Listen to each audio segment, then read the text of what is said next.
अस्सलाम वालेकुम रहमतुल्लाहि व बरकातुहू। CS602 assignment number 2 computer graphic. Instructions आपने पढ़ लेनी है जी, कैसे सबमिट करनी है। .doc फॉर्मेट में फाइल सबमिट करवानी है। हम अपने क्वेश्चन की तरफ चलते हैं। क्वेश्चन ये है कि आपने C++ में और C में या C में एक प्रोग्राम लिखना है जिसमें आप एक पॉलीगॉन को रिप्रेजेंट करवाना है और उसके ऊपर ट्रांसफॉर्मेशन मैट्रिक्स को यूज़ करके करनी है। ये सब कुछ करना है, आपने एक प्रोग्राम बनाना है और इसकी कोई स्क्रीनशॉट कोई कुछ नहीं सेंड करना, ना ही कंपाइल करना है, सिर्फ प्रोग्राम चाहिए सिर्फ आपको। अब ये है कि जो दो इमेज सर ने दी हुई हैं A एंड B, इसमें ट्राइंगल यहाँ पे रिफ्लेक्ट हो गई है, इसके ऊपर ट्रांसफॉर्मेशन अप्लाई हो गई है। अब सबसे पहले हमें ये इल्म होना चाहिए कि इमेज ऑफ पॉलीगॉन क्या चीज़ है और इसके ऊपर ट्रांसफॉर्मेशन जो हमने अप्लाई करनी है वो क्या चीज़ है। ये दो चीज़ें पता होनी चाहिए। सबसे पहले हम चलते हैं जी कि हम पॉलीगॉन क्या चीज़ है। ये रहा जी, पॉलीगॉन एक फ्लैट जो शेप होती है किसी भी चीज़ की, उसे हम पॉलीगॉन कहते हैं। जैसे ये एक ट्रायंगल है, स्क्वायर है, या एक ये मुस्ततील है, एरो है, ये क्या है, पॉलीगॉन हो गई। अब ये एक स्ट्रेट लाइन है, जैसे ये भी एक पॉलीगॉन है। स्टार है, ये भी एक पॉलीगॉन है। मतलब कि जो 2D चीज़ है उसे हम पॉलीगॉन कहते हैं और जो 3D चीज़ है उसे हम नॉन पॉलीगॉन कहते हैं। जैसे ये इसकी, अब ये देखें कि ये 2D या 3D है, सर्कल है, तो इसका उसमें पॉलीगॉन के लिए ये भी है कि इसके ना वेक्टर होते हैं, वेक्टर में चीज़ होनी चाहिए। अब इसमें हर चीज़ में देखिए वेक्टर्स हैं, 4 वेक्टर हैं, 3 वेक्टर हैं, 5 वेक्टर हैं, 4 वेक्टर हैं ये पॉलीगॉन में। तो इनमें जो है ना, इनकी शेप्स जो 3D चीज़ होती है, जो नॉन पॉलीगॉन होती है, जिसमें आपका टीवी आ गया, आपका कंप्यूटर आ गया, यह नॉन पॉलीगॉन है। तो अब हम चलते हैं कि इसके ऊपर अब ट्रांसफॉर्मेशन जो अप्लाई करनी है वो क्या चीज़ है। उससे पहले सर ने हमें एक ट्रायंगल दी है। लाजमी नहीं है कि यही ट्रायंगल आपने बनानी है, प्रोग्राम जो लिखना है यही लिखना है आपने। ये सिर्फ हिंट है। आपने प्रोग्राम जो लिखना है वो एक मैट्रिक्स को, आइडेंटिकल मैट्रिक्स को रिमाइंड करना है और उसके मुताबिक लिखना है। और आपको ये इसमें है कि मैट्रिक्स, आपको बेसिक जो है मैट्रिक्स का वो पता होना चाहिए। उसके बगैर आप प्रोग्राम लिख सकते हैं। सबमिट अगर सबमिट करवानी है तो वो आपको मिल जाएगी। यहाँ पे मैं आपको कोड फाइल भी दे दूँगा और बता दूँगा कि कहाँ कहाँ पे ये सबमिट है इसकी, सर ने कहाँ कहाँ से इसका आइडिया भी लिया हुआ है। वो PDF फाइल भी आपको दे दूँगा मैं। बहरहाल अगर समझने वाली बात है तो फिर आपने वीडियो पूरी देखनी है। ट्रांसफॉर्मेशन क्या चीज़ है। 2 टाइप ऑफ ट्रांसफॉर्मेशन होती हैं। एक होती है जियोमेट्रिकल और एक कोऑर्डिनेट्स के ऊपर होती है। जियोमेट्रिकल में क्या चीज़ होती है, जियोमेट्रिकल में ये होता है कि हमने एक ऑब्जेक्ट बनाया, यहाँ पर हमने इसके ऊपर ट्रांसफॉर्मेशन अप्लाई करनी है, तो ये ऑब्जेक्ट कहीं पे भी मूव करा दिया हमने, यहाँ पे करवा दिया, यहाँ पे इसकी रिफ्लेक्शन करवा दी, यहाँ पे इसकी स्केलिंग करवा दी हमने, यहाँ पे इसकी रोटेशन करवा दी, यहाँ से यहाँ पे रोटेट हो गया, तो ये जियोमेट्रिकल ट्रांसफॉर्मेशन होती है। अब यहाँ पे कोऑर्डिनेट्स, ये पहले मैंने एक वीडियो रिकॉर्ड की थी, वो मिस हो गई है, तो इस वजह से यहाँ पे आ रहा है। कोऑर्डिनेट्स में ये होता है कि आपने ऑब्जेक्ट बनाया यहाँ पे, जैसे पॉलीगॉन हमने यहाँ पे डिक्लेयर कर दिया। अब हमने इसे यहाँ पे लेके जाना है, ट्रांसफॉर्मेशन अप्लाई करनी है, तो हमने इसी को उठाना है कोऑर्डिनेट्स को और यहाँ पे लेके आ जाना है। Simple. Two type of transformation होगी। अब जो हमने अप्लाई करनी है वो क्या चीज़ है, ट्रांसफॉर्मेशन। हम अपने हैंड आउट में चलते हैं और यहाँ पे ले जाते हैं। ट्रांसफॉर्मेशन बेसिक जो उसकी है वो 3 टाइप हैं, रोटेशन, स्केलिंग, ट्रांसलेशन। ट्रांसलेशन क्या है, ट्रांसलेशन एक स्ट्रेट लाइन में होती है, जैसे यहाँ पे मैंने हाईलाइट भी किया वैसे स्ट्रेट लाइन में होती है। और डिस्टेंस होती है, जैसे ये देखें यहाँ पे एक शेप थी, इसके ऊपर T X T Y apply हुआ, और यहाँ पे ये टी एक्स और टी वाई क्या है, ये जो सर ने हमें 100 शेप में दिया हुआ है, यहाँ पर ये वाला 100 यही चीज़ है, ये इसके ऊपर अप्लाई हुआ और वहाँ पे रिफ्लेक्ट हो गया, यहाँ पे उसके वहाँ पे मूव कर गया। इस रिफ्लेक्शन एक अलग चीज़ है, इसका ट्रांसमिशन का एक अलग सब्जेक्ट है। इसके बाद रोटेशन है, रोटेशन को आपको इल्म होना चाहिए, इसके लिए आपको एक एंगल चाहिए जिसके ऊपर आपने रोटेट करवाना है, 60 टू 90 टू 60 या जो भी है, जैसे 2 एंगल हैं, यहाँ पे भी हैं, यहाँ से यहाँ पे रोटेट हो रहा है ये कोऑर्डिनेट्स में। और ये कोऑर्डिनेट्स का जो चक्कर है यहाँ पे इनमें कोई भी नहीं है, कोऑर्डिनेट जस्ट रिप्रेजेंटेशन है इनकी, 50, 100, 150, 200, ये कुछ भी चीज़ नहीं है। इसके बाद स्केलिंग है, तो स्केलिंग थोड़ा लेंथी टॉपिक है, मुझे सर ने जो इसके ऊपर अप्लाई किया हुआ है, ये जो चीज़ है ये स्केलिंग ही अप्लाई हुई है, जो शेप में नजर जो इमेज है हमें दी गई है एज अ डेमो उसके मुताबिक। तो प्रोग्राम इसका फ़ाइल मैंने बनाई हुई है, पहले मैं आपको रन करके इसको चेक करवाता हूँ। जैसे कंपाइल एंड रन, कंपाइल हो गया, 0 एरर एंड रन। अब यहाँ पे 2 विंडोज़ आपके ऊपर पास ओपन हो जाएंगी, एक जो है वो ग्राफिक और दूसरी जहाँ पे आपने उसको इनपुट देनी है। चलो देखते हैं जी, ट्रांसलेशन हमने अप्लाई करनी है। Enter the choose 1 2 3 1 enter. Vector, vector क्या चीज़ है, वेक्टर ये है कि हमने जो है ना एक ट्राइंगल रिप्रेजेंट करवानी है, उसके 3 वेक्टर होते हैं, तो हमने 3 लिख दिया। अब उनके कोऑर्डिनेट्स भी लिखने पड़ते हैं।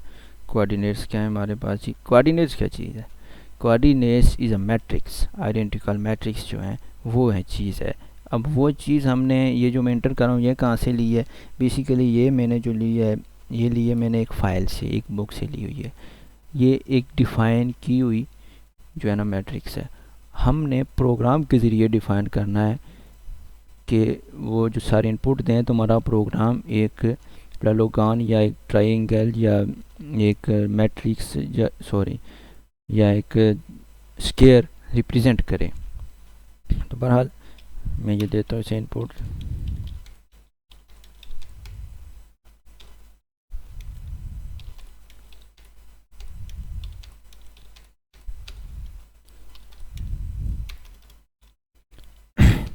अब ये मैं टैब से इनपुट दे रहा हूँ, ये भी मैं आपको बता दूँगा कि जब प्रोग्राम को रन करेंगे देखेंगे कि यहाँ पे अब हमने ना वर्टिक्स देने हैं, तो 100 वो जो सर ने बताए हुए हैं वहाँ पे वो चीज़ देनी है। देखें जी आ गई ये ट्रायंगल। अब हमने इसके ऊपर जो है ना अप्लाई करनी है रिफ्लेक्शन, तो इंटर टू चूज़ 2 वर्टिक्स 3 होने चाहिए और इंटर दी कोऑर्डिनेट्स वो सेम इंटर करेंगे क्योंकि इसी शेप के ऊपर ही हमने ये चीज़ अप्लाई करनी है। ऐसा भी हो सकता है कि हम एक ही चीज़ अप्लाई करें, मतलब कि ऊपर से ही वर्टेक्स लिखें और जो है हमारे पास इसमें रोटेशन भी हो जाए, इसमें रिफ्लेक्शन भी हो जाए, इसमें स्केलिंग भी आ जाए, वो सारी चीज़ें भी हो सकती हैं। लेकिन वो प्रोग्राम का थोड़ा जो है ना हमें ये देखें जी ट्रायंगल हमारे पास आ गई, इस तरह हमने स्केलिंग भी अप्लाई कर लेनी है। अब स्केलिंग वही चीज़ है जैसे ये हमारी जो इमेज है वो उससे मैच कर रहा है, ऐसे वेक्टर 3 और इसी तरह 30, 150। इसमें बहुत सी चीज़ें हैं जो वीडियो में मैं आपको नहीं बता सकता क्योंकि बहुत लेंथी हो जाती है वीडियो। तो आपको मैं जो लिंक्स दूंगा 2-3 वो आपने ज़रूर जो है ना वो देख लेने। ये देखें जी यहाँ पे आप इसके ऊपर आई थिंक स्केलिंग अप्लाई हो गई है। 2 3 3 इंटर द स्केल अब ये फैक्टर्स हैं, फैक्टर्स जो है हमने एज इट इज़ लेने हैं, फ़र्ज़ी तौर पे कुछ भी ले लें, जैसे 0.3 एंड 0.4, तो फिक्स पॉइंट्स कोई भी आप तो ये ले लें, तो ये चीज़ इसके ऊपर अप्लाई हो गई है। अब इसके प्रोग्राम की तरफ, ये प्रोग्राम है इसका जी। यहाँ पे हमने हैश इंक्लूड सब कुछ कर लेना है। ये चीज़ें आपको असल में जो ये कंसोल ग्राफिक जो C++ की है उसके ऊपर ये बनता है, रन होता है। तो उसके लिए जो आपके पास डेव C++ है उसमें ये एडिशन जो है ना, हमने एक नई लाइब्रेरी भी ऐड करनी पड़ती है। वो आप यूट्यूब पे जाएं, कहीं पे भी शेयर कर लिखें कि how to add graphic console app in Dev C++, तो वहाँ पे आ जाएगी। अब हमने ये वेरिएबल डिक्लेयर किए हुए हैं, ये इंट का वेरिएबल है, और ये दो जो है हमने एरे डिक्लेयर किए गए हैं। ये एरे क्या चीज़ है, इसमें जो मैं टैब के साथ जो इंटर कर रहा था वैल्यू 30, 150, 10, 200 वाली, वो चीज़ें जो हैं वो इसमें सेव होंगी एरे में। अब ये सिंपल है, प्रिंट आपने कराना है, जो प्रिंट हमारे पास नज़र आ रहा था वो वही चीज़ है। ट्रांसलेशन है, रिफ्लेक्शन है, स्केलिंग है, और 6 अगर प्रेस करेंगे तो वो एग्जिट कर जाएंगे। इंटर टू चूज़, ये दोबारा जब लूप आती है, चलती है, तो लूप में दोबारा जो ओपन हो जाती है, तो फिर ये दोबारा चीज़ हमारे पास इंटर टू चूज़, मैंने आपको प्रोग्राम चला के भी दिखाया कि कैसे ये रन होता है। स्विच स्टेटमेंट है, इसके अंदर केस 1 4 केसेस है हमारे पास। ट्रांसलेशन जो हमने करनी है, उसके बाद हमने एक रिफ्लेक्शन करनी है, स्केलिंग करनी है, 4 केसेस हैं, और 4 केसेस के हमने ना आगे जो है ना फंक्शन डिक्लेयर किए हुए हैं। और ये स्विच स्टेटमेंट 1 प्रेस करने से उस फंक्शन को कॉल करेगी, 2 प्रेस करने से रिफ्लेक्शन को कॉल करेगी, 3 प्रेस करने से आपको स्केलिंग पे कॉल करेगी, और 4 प्रेस करेंगे तो आपकी एग्जिट हो जाएंगे, अब रिमूव हो जाएंगे। अब यहाँ पे आके मसला आता है, enter the number of factors. ये एक लूप में चलेगा, तो ये हर बार जो है आप देखते हैं कि जब भी हम स्केलिंग या किसी के लिए भी जाते हैं तो ये हमारे पास लाजमी हमसे पूछता है इंटर नंबर ऑफ फैक्टर्स। तो हमने ये लूप में रखा हुआ है। मैंने आपको बताया था कि हम इकट्ठे भी अगर सबको कॉल करवाना चाहें तो हो सकता है। उसके लिए सिर्फ हमें एक ही स्विच स्टेटमेंट की ज़रूरत, एक ही मेरे ख्याल में केस की ज़रूरत पड़ेगी, तो उसके लिए हो जाएगा। तो ये उसके लिए है कि दोबारा बार बार जो हमारे पास चल के आ रहा था कि enter the number of vectors थे, कोऑर्डिनेट्स जो हमारे पास शो हो रहे थे एक के बाद दूसरा, और ये वो अरे है जहाँ पे आके वैल्यू स्टोर होंगी, यहाँ पे डिक्लेयर हुई हुई है। वाइड इनपुट, इनपुट जैसे वही जो शो हो रही थी इनपुट हमारे पास, ये वही है जो हमने यहाँ से यहाँ पे शो करवानी है, और हर एक चीज़ की इनपुट अलग होगी। अब यहाँ पे ट्रांसलेशन अप्लाई की है हमने, तो ट्रांसलेशन वेक्टर एक्स व वाई, ये वही है 100 जो हमने इंटर किए थे। और उसके बाद यहाँ पे जो वैल्यू लेगी फार लूप। अब फार लूप में यहाँ पे आपको समझा देता हूँ, ये जो एन है कोऑर्डिनेट्स हैं, और आई जो है यहाँ पे एक इंट का एक वेरिएबल डिक्लेयर हुआ है। और कोऑर्डिनेट्स जब ये वही है कि हमने एक ट्राइंगल जो है ना वो रिप्रेजेंट करवानी थी, तो उसके कितने वेक्टर थे हमारे पास, 3 वेक्टर्स थे। तो हमने यहाँ पे n की वैल्यू 3 जब तक ना हो, आई जो है वो लेस देन या इक्वल टू n होना चाहिए, तो तब तक ये लूप चलेगी। तो अगर ये 4 रिप्रेजेंट करें तो तब भी आपको एक स्केयर आपको ड्रा करके दे देगा। तो कोई भी चीज़ है, आप कोई भी जो है ना पॉलीगॉन की शेप है जो रिप्रेजेंट करवाना, जिसके पास आपके पास एक आइडेंटिफायर मैट्रिक्स है, तो उसको आप जस्ट आपने वैल्यूज़ देनी है, वो आपको शेप जो है वो स्क्रीन के ऊपर प्रिंट करवा देगा। वही scaling same as it is चीज़ है, सिर्फ जो है वो थोड़ी लूप का फ़र्क है और रिफ्लेक्शन का फ़र्क है। आपने ये सिर्फ गौर से देख लेना है। इसमें जो सिर्फ और सिर्फ जो है वो ये देखें, सिर्फ मल्टीप्लिकेशन का इशू है ताकि वो शेप दूसरी तरफ रिफ्लेक्ट हो जाए। वही मैट्रिक्स का इशू है, मैट्रिक्स का जो है हमारे पास वही सेम चीज़ आ रही है यहाँ पे। और इंटर रिप्रेजेंट जो ग्राफिकली रिप्रेजेंटेशन के लिए होता है, तो वो आउटपुट होती है।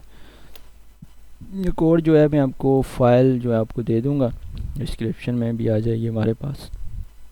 और मैं आपको एक लिंक भी शेयर करवा दूंगा पीडीएफ फाइल का। उसके ऊपर जो है ना ये सारा असाइनमेंट वहाँ से असल में जो है ना इसका फुल आइडिया मौजूद है। आई थिंक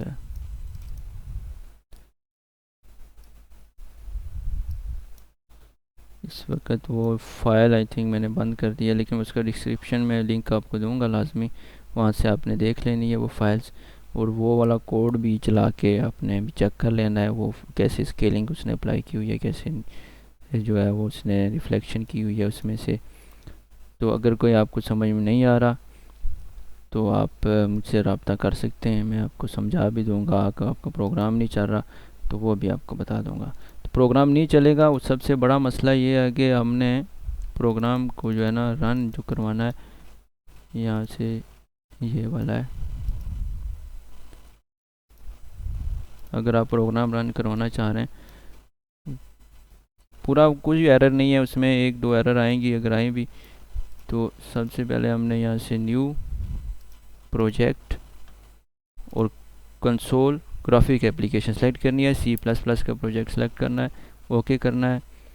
तो कहता है जी ये सेव चेंज यस, यहाँ पे आपने सेव करवाना है, यहाँ पे आपने एक नया फोल्डर बना लेना है। उसके अंदर आपने से 1 2 3 4 के नाम से मैंने फोल्डर बनाया, इसके अंदर हमने एक प्रोजेक्ट फाइल सेव करवा दी। अब वही वाला कोड जो मैं आपको दे दूंगा वो आपने यहाँ पे कॉपी पेस्ट कर लेना है। सिटी यहाँ से जैसे मैं ओपन कर लेता हूँ, यहाँ से बैठ जाते हैं, ये मैं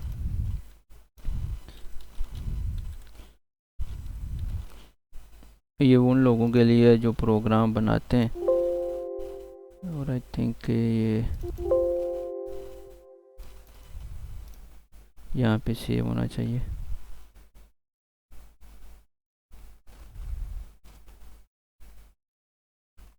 ये प्रोग्राम जो है कंपाइल और अब ये एरर आती है, ये कोई एरर नहीं है, चक्कर नहीं है इसका, ये दोबारा चलाएं तो ये ख़त्म हो जाती है। बस प्रोग्राम आपका कंपाइल हो गया, रन करें और यूज़ करें। थैंक यू, अल्लाह हाफ़िज़।